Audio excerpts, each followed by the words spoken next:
in September this year.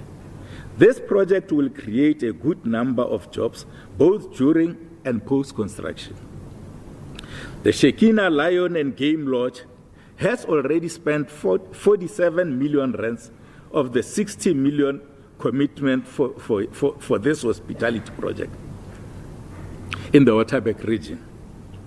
Once in operation, the facility will create permanent jobs through hospitality services. ZZ2 had pledged 128 million rands for the construction of a pack house in Mopani region. So far, a total value of 128 million commitment has already been spent. The pack house is expected to be fully operational in April-May this year. This project is expected to create 250 jobs when fully operational. These are all the commitments that were made during the investment conference that we convened here at the Ranch Hotel. Madam Speaker, through the National Spaza Shop Relief Fund, we were able to support 1,247 spaza shops across the province. This has helped to inject financial support and cushion small businesses in our rural areas and townships against the effects of COVID-19. One of the major investments we have had to make as the provincial government is setting aside 3.5 billion rands to mitigate against the impact of COVID-19 on the economy and the population at large.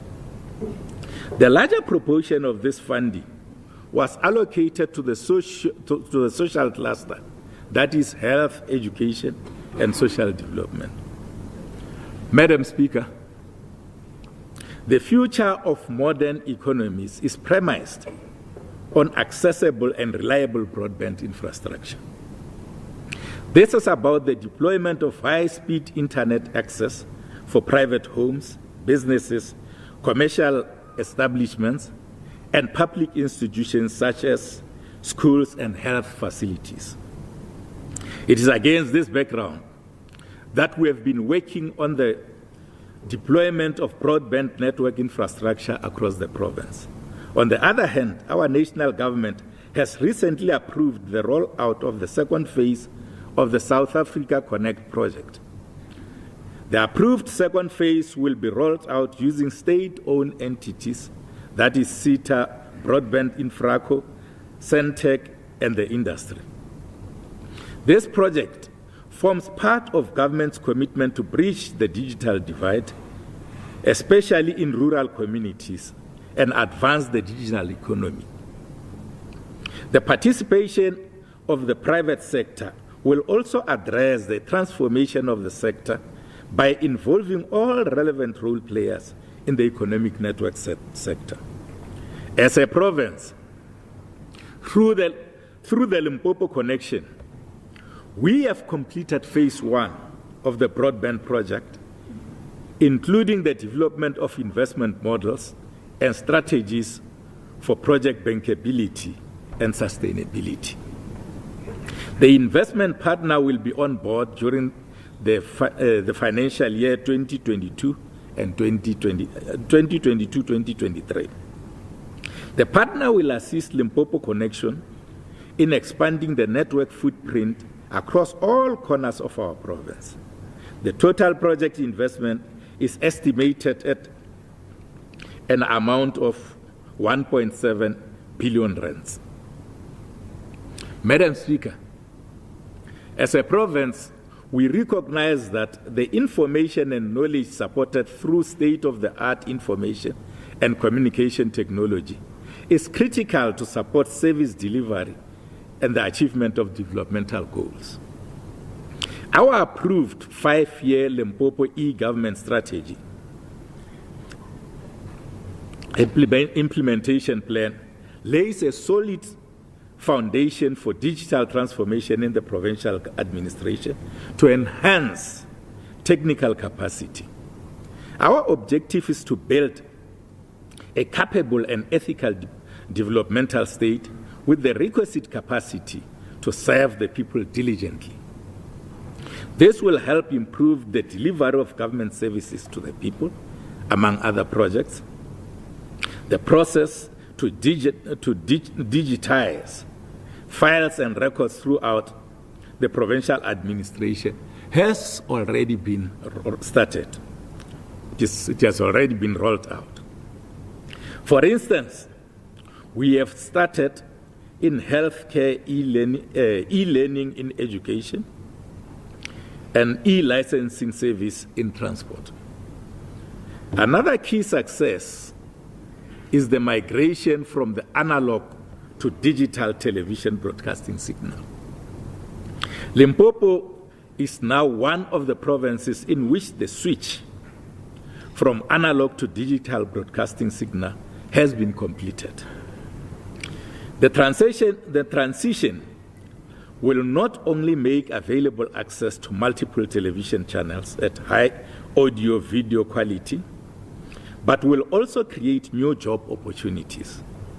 Already, job opportunities have been created for local installers and technical support teams in the province. Madam Speaker, a long journey of pursuing the establishment of Musina Makhado Special Economic Zone.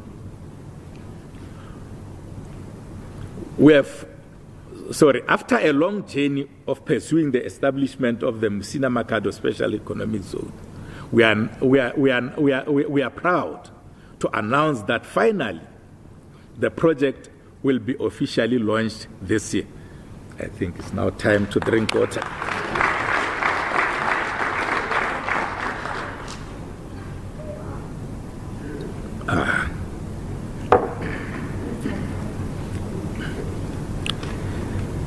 Thank you, Madam Speaker.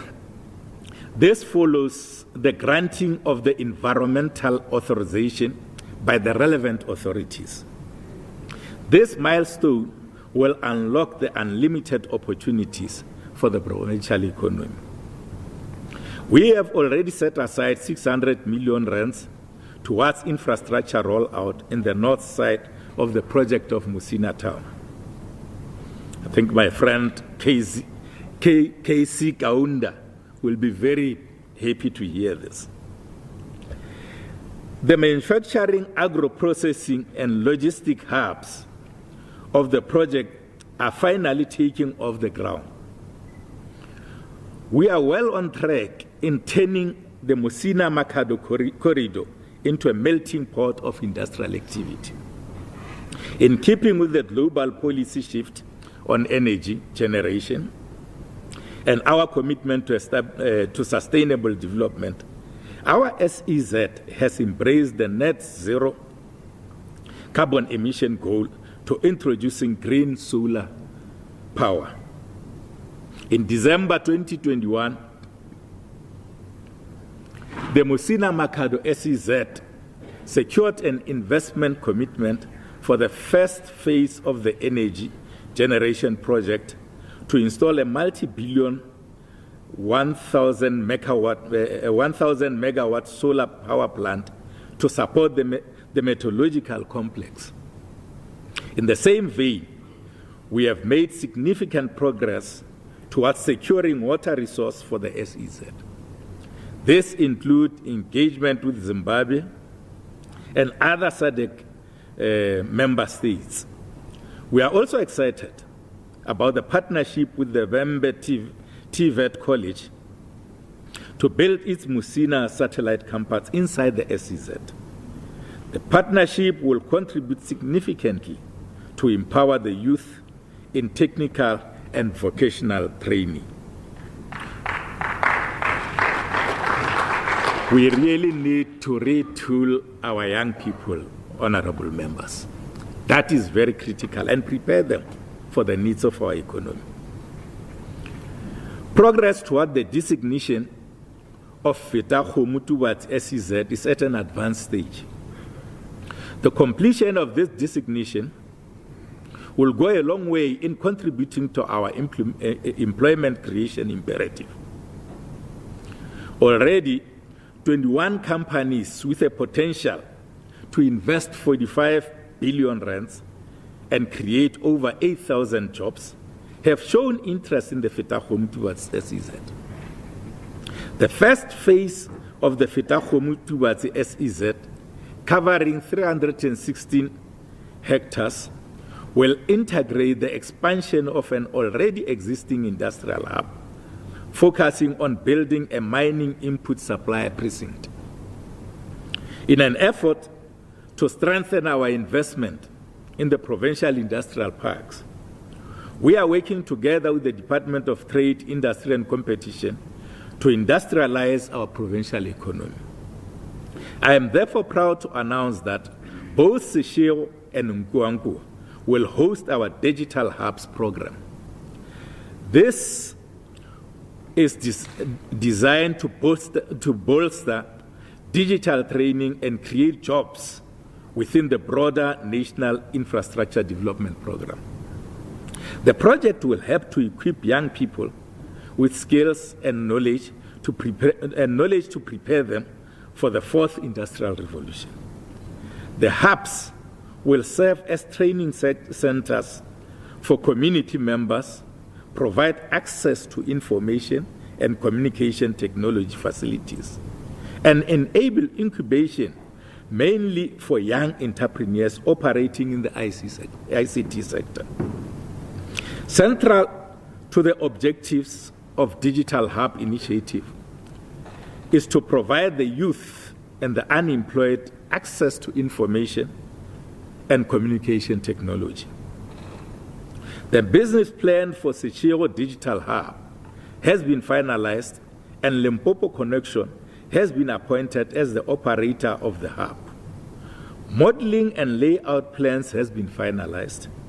The construction of the Seshego Digital Hub will commence in this financial year at a project cost of 23 million rands.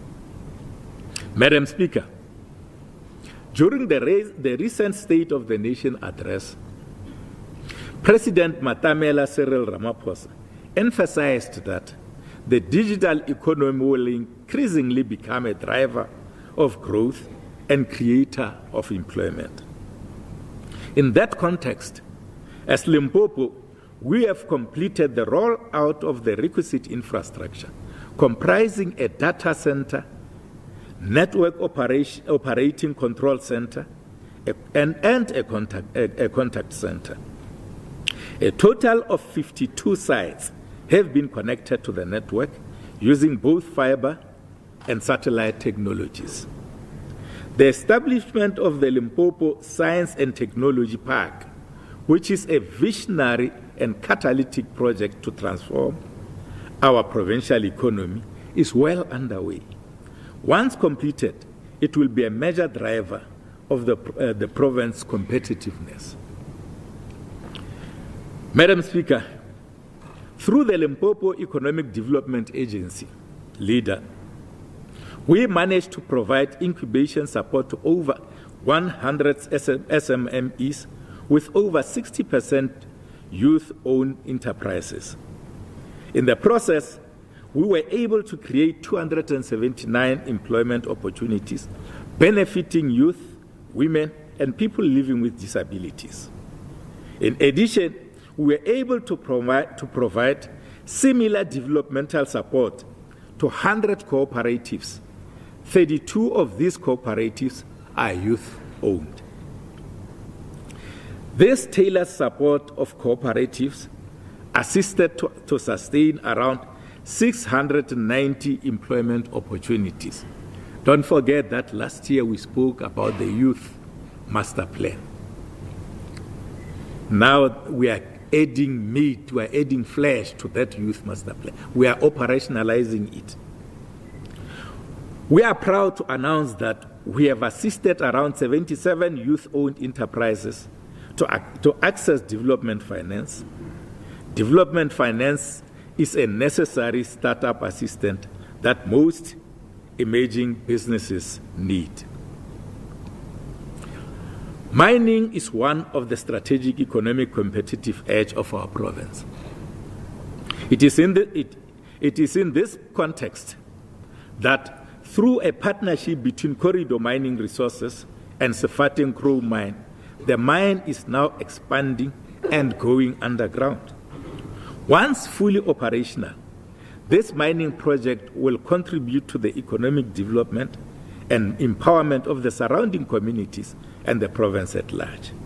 When it reaches full operational stage, the mine will be able to produce 30,000 tons of chrome ore a month, creating around 500 direct jobs.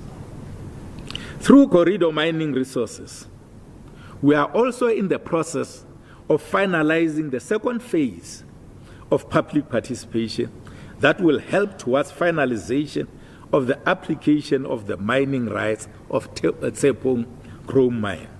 In this regard, we have completed a bankable feasibility study, and the results are positive.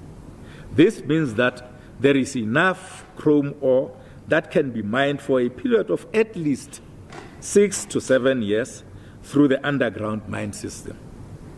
Indeed, Honorable Speaker, I think these are good news for the people of Limpopo.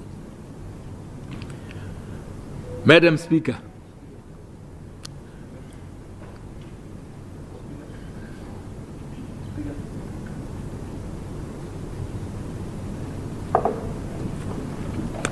I'm sorry, Honorable President, but Honorable Madam Speaker, we are on duty here. We can't have Honorable Mukoni and Honorable Mudaga sleeping. They are affecting us. We are on duty here. Why do they come and sleep on duty? We are working here, please. Can they wake up? Honorable Mudaga and Honorable Mukoni.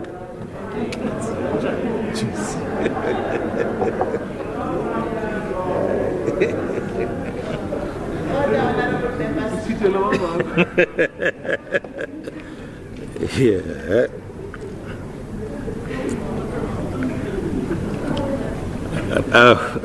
Raleboga, Honorable Speaker. Honorable Butani has got a new look.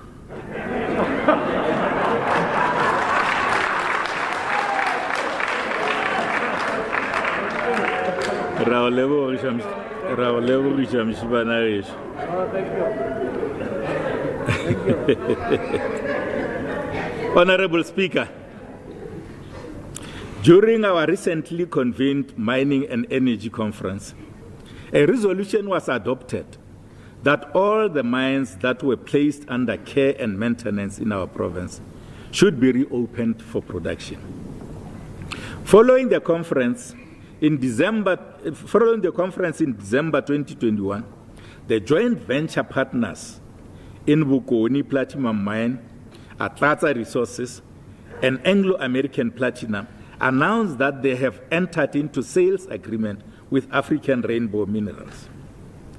This transaction is still subject to regulatory approval. We expect the process to be completed this year, creating around 3,000 jobs. The Lokong mine already has new owners who have commissioned an independent study towards opening production very soon. We hope to see the mine reopened and operating to full capacity, creating the much needed jobs. The Beers continue to invest in the province, and because of this investment, the life of its mining operations in Musina is extended to the year 2046. That is about 24 years from now. Honorable members, as part of our strategy to ignite the broiler production and processing industry in Limpopo, we are now finalizing signing a lease agreement to operate the Lebowakgomo chicken abattoir. I can confirm that this state-of-the-art abattoir will finally start operating around June this year. This facility will open doors for aspirant and existing broiler producers in the province. It is expected that The operating of this abattoir will create around 500 jobs through the entire value chain. The facility will itself create 150 permanent jobs. With regard to Chivase, Mukumbani, tea estates, we are looking into the possibility of replacing tea with a more viable and profitable commodity that will sustain the project and restore jobs for that local community. It is very clear for us, honorable members, that tea is no longer that kind of commodity that can actually pull the supply, that can actually create a demand that will pull the necessary or the required supply that we are having currently in that area. So that concept of the demand, supply following the demand, and not vice versa, is actually being emphasized here. You must have a situation where you create for a particular market, where you produce for a particular market. You don't just... And we're coming out of that State of the Province address with the Premier Mathabatha there painting a good picture about the province, saying that mining operations are improving, and then they're starting digital hubs in Sishugo and Nkoankoa.